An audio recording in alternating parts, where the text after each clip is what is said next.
else want to say anything about being in solidarity with Ayotzinapa, or would you rather speak about challenging fee hikes, Cal State LA, joining in solidarity with UC students in a kind of student educational justice movement?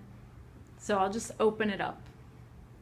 Anything you want to share with Santa Cruz I'll share folks? a little bit about the frustration that I felt in working with some of the teachers that also work at the high school where I teach. And it's that in 7 years we've been dealt so much BS from LAUSD. It's just unbelievable. And when things were getting real hot in Oaxaca, like in 2006, 2007, 2008, we would have union meetings in my classroom, and I would bring up the fact that, you know, even to this day, and we see this with Ayotzinapa, it's loud and clear, that if you're an activist teacher, if you're an activist student in Mexico, you run the risk of being disappeared, murdered, jailed. Right. Over here, we don't run those same kind of risks. And if the union president gets arrested, it's just motions that they go through.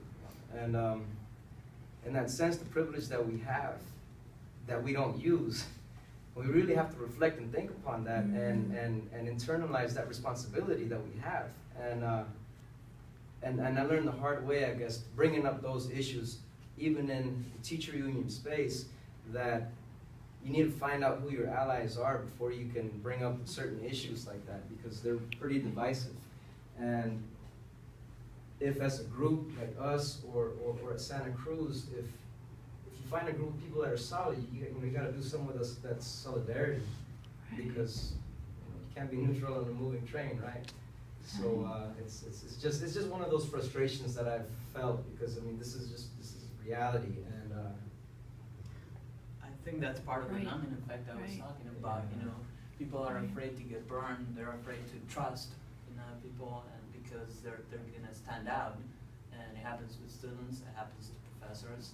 And I think it's part of this top-down, authoritarian environment that we live in. You know, as long as you're in my house, you'll do as I say. You'll do, and you'll do as I say. And that's pretty much, we all react like that. You don't want to say the wrong thing because you might step on the wrong toes. And once you do step on the wrong toes, you're labeled, and you don't know who's friend or foe.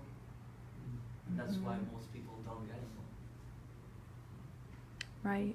Certainly a lesson that I've learned. I'm not in the camera, but I'm speaking